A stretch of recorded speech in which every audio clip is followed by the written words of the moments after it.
Здраво и добар ден, ги следите вестите на Канал 8. Започнува проектот Зелени згради за заедничка зелена иднина, што се спроведува како дел од програмата за прекугранична соработка со учество на Источноатлантски регион и областната администрација од Благоевград, Република Бугарија.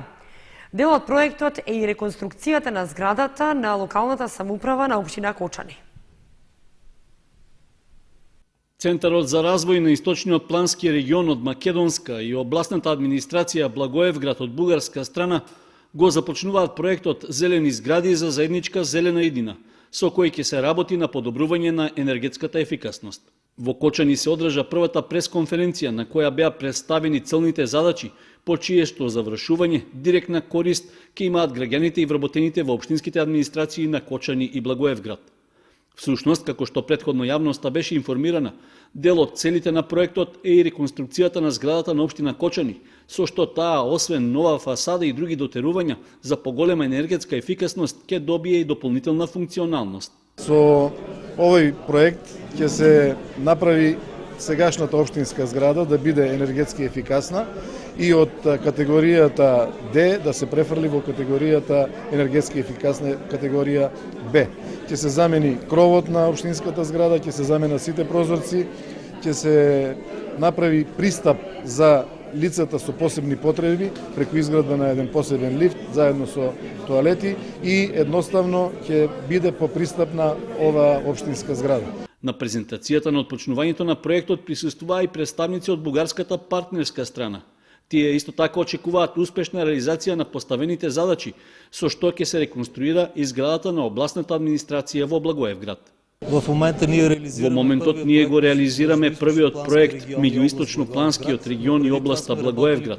Пред тоа имаме реализирано и други проекти во кои од наша страна учествуваше општината Гоце Делчев. Со оглед што досега имаме позитивни резултати од соработката, сигурен сум дека и овој проект ќе биде успешен и тој ќе им биде од корист на граѓаните и на вработените во двете администрации. За реализација на целите со проектот ќе се инвестираат околу 390.000 евра, што се грант од европските фондови преку програмата за прекугранична соработка. Овие пари ќе се поделат по половина за реконструкција на двата објекти. Според зацртаните задачи во проектот, зградата на општина Кочани до крајот на оваа година треба да го промени изгледот и дел од функционалноста. Во рамки на подготовките за отпочнување со реконструкцијата, објавен е јавен повик за избор на изведувач, а до почетокот на април треба да биде склучен договор со фирмата што ќе биде избрана со тендерската постапка. 26 милиони и 500 илјади динари изнесува вкупниот буџет на здравствениот дом во Кочани за оваа година. Во однос на минатата е зголемен за 2 милиони динари, но нема во многу да ја промени состојбата во установата. Годинава се планира и реконструкција на одреден дел од здравствениот дом. Буџетот на здравствен дом Кочани за оваа година е зголемен за 2 милиони денари. Минатата година изнесуваше 24 милиони и 500 илјади денари. Годинава 26,5 милиони денари. Иако навидом изгледа многу, сепак тоа не значи големи средства во однос на трошоците кои што ги има здравствениот дом. За негово нормално обстојување потребни се минимум 31 милион денари, истакнува директорот на установата Иван Спанчевски. На прв поглед се чини дека зголемувањето е добро, меѓутоа од друга страна се соочуваме со намалување на собствените средства. Ова го кажувам затоа што со нашите префрлени средства од минатите години, кога префрлавме во 5-6 милиона денара и парите што ги добивавме од фондот, ние успеавме да ги завршиме годините позитивно. Инаку за оптимално работење на здравствен дом Кочани се потребни минимум околу 30 до 30 милион денари. Фондот нас не плаќа по екипи, меѓутоа ние немаме толку број на екипите што ги имаме, не можеме да ги оправдаме тие средства. И затоа ќе бараме некој друг начин, ако може да бидеме плаќани по учинок, односно по извршени услуги, а исто така ќе бараме изголемување да се зголеми цената на превозот до Штип или до Скопје. Околу 25 милиони денари од буџетот ќе бидат потрошени за плата на вработените, останатите за лекови, потрошен материјал, но делот добиениот буџет ќе се потроши за обнова и реконструкција на здравствениот дом. Оваа година планираме да ги обновиме застарените прозори и врати во деловите во стариот објект и на други места кај што има потреба од тие служби како што е логопедија, поливалентната патронажа и на други места. Спанчевски додава дека и со помалиот буџет за 2 милиони денари минатата година успеале да опстанат како установа, а на почетокот на годината го збогатија и возниот парк на установата за уште едно ново санитетско возило, со што здравствениот дом во Кочани има вкупно 5 санитетски и едно теренско возило.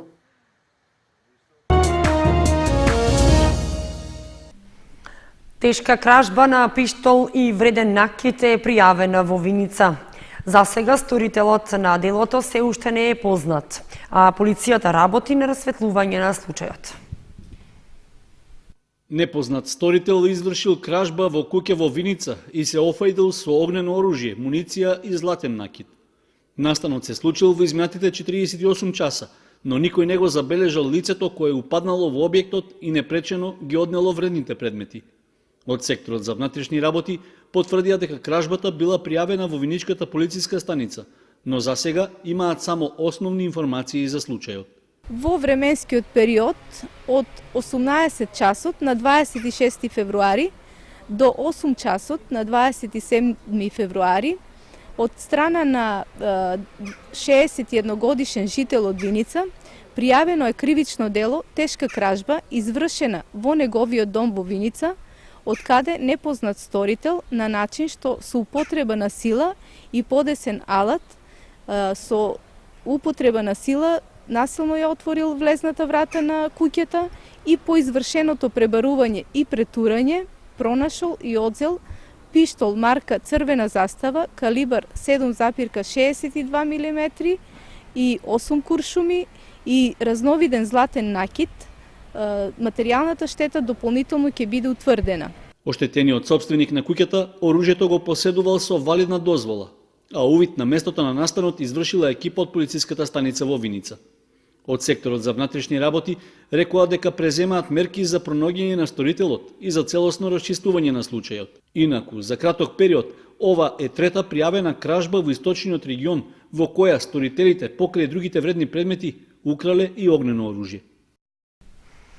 Општината Кочани ќе вложи околу 5000 евра за да ги поправи дотраените и оштетени автобуски постојки.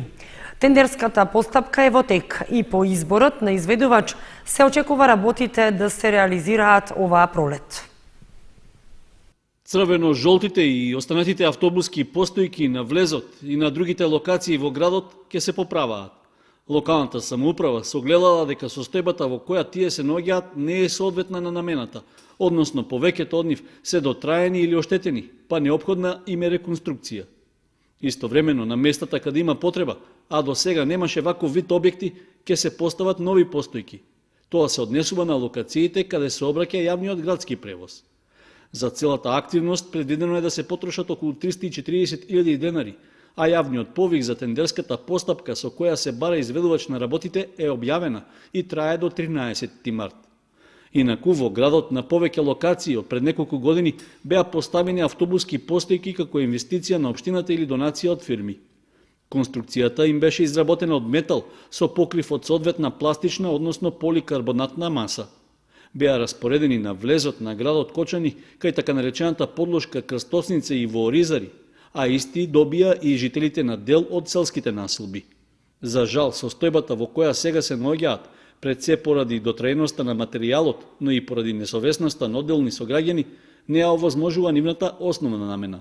Поради тоа чести беа барањата на граѓаните, постојките да се поправат и да се постават нови, особено откако пред нешто повеќе од 3 години беше воспоставен јавниот градски превоз. Општината за тоа има и обврски да обезбеди соодветна инфраструктура.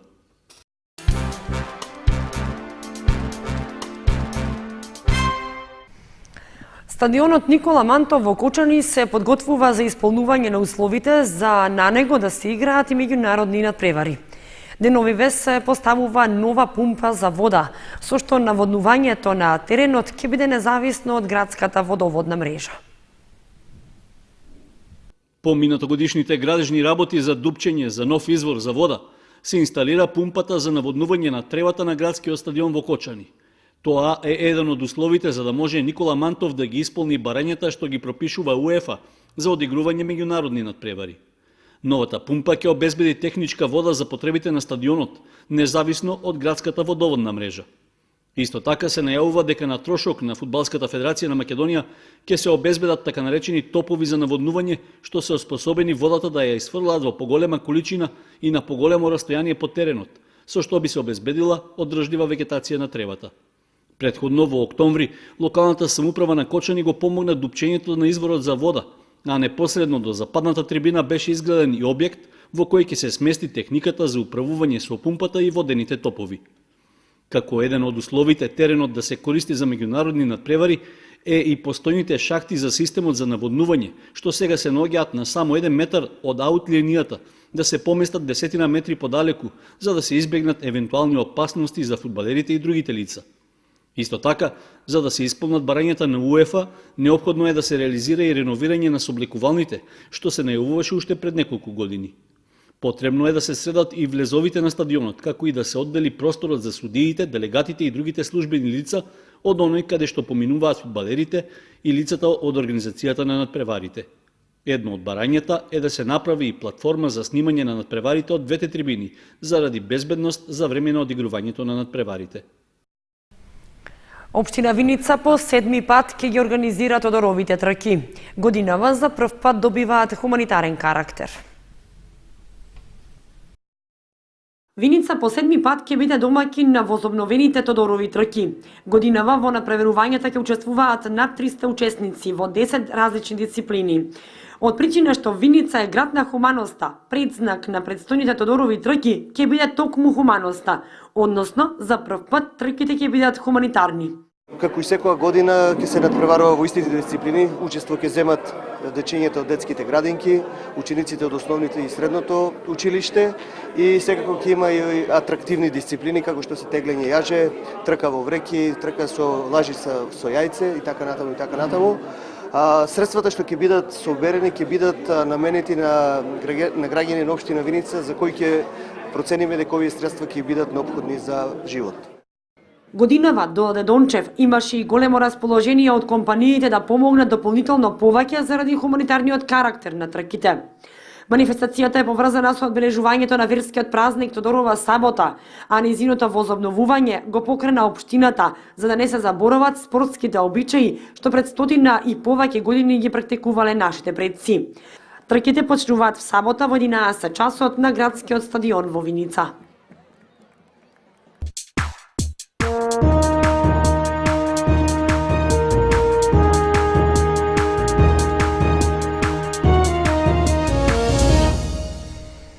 Следува информацијата од спортот. Нов успех забележаа каратистите на карате клубовите Партизан и Кочани на меѓународниот турнир што се одржа во Лесковац, соседна Србија. Во силна конкуренција на учесници од балканските земји, нашите представници освоија вкупно 36 медали во категорија борби и кати.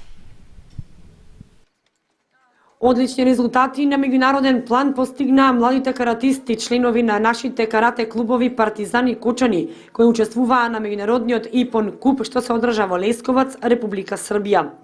Во конкуренција од над 1200 учесници од клубови и спортски друштва од повеќе балкански држави, представниците од Кочани освоија вкупно 36 медали, од кои 15 златни. Каратистите на карате клубот Партизан беа побројни и од турнирот се вратија со 29 медали, од кои 11 златни, 7 сребрени и 11 бронзени медали, а екипно го освоија третото место. Најуспешен напреварувач од клубот беше Кристијан Грозданов, со освоени 3 златни медали во борби во категориите до 40 килограми и до 45 килограми, како и во екипна конкуренција. Освен него, злато освоија и Јована Младенова, Сунчица Ангелова и Василија Христик во кати во женска конкуренција, а Филип Стојанов, Благој Тасевски, Ѓорги Петров, Давид Гацов и Ангел Паунов во борби во машка конкуренција се закитија со златни медали. Освен тоа, екипно и машката екипа од генерацијата 2004 и 2005 година го освои првото место. Јас сум Ѓорги Петров, член на карате клуб Партизан од Кочани, тренирам повеќе од 6 години. Во изминатиот викенд јас настапував на меѓународниот турнир во Лесковац, Србија, на кој учествува повеќе од 500 надпреварувачи од 3 земји и го освоив златниот медал во поединечна конкуренција и во екипна конкуренција заедно со мојот колега Кристијан Грозданов и Ангел Стојанов. Се напреварував во борби, во машка конкуренција минус 40 килограми и во поголема конкуренција минус 45 килограми.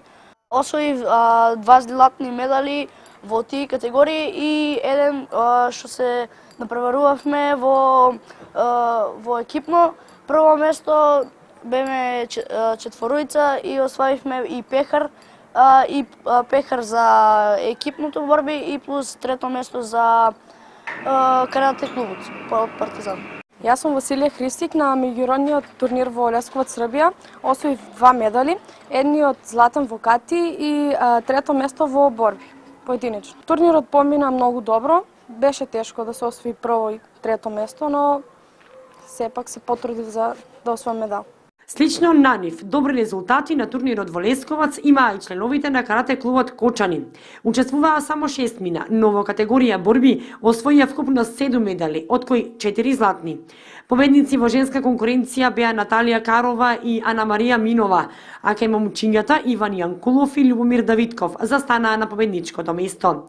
Давидков имаше уште еден одличен настап во конкуренција на каратисти до 63 килограми и освои сребрен медал. Со бронза се закитија Верица Карова и Натали Веселиновска, кои во категорија над 44 килограми го поделија третото место.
Почитувани, тоа беше се што ви подготвивме за вестите на Канал 8. Следете ни на нашата веб страница kanal8.mk. Довидување.